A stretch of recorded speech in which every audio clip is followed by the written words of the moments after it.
أعوذ بالله من الشيطان الرجيم. بسم الله الرحمن الرحيم.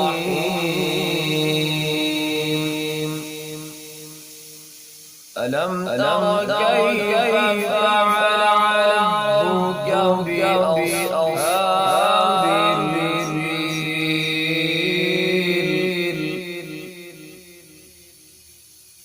ألم يجعل كيدهم في تضليل وأرسل عليهم طيرا أبابيل.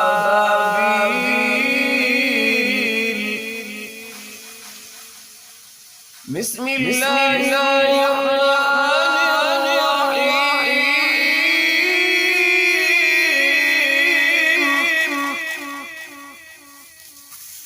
ألم تر كيف فعل ربك بأصحاب الفيل؟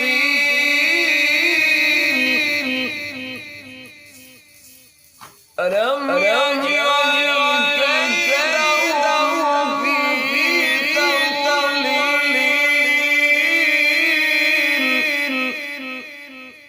وأرسل عليهم طيرا أبابيل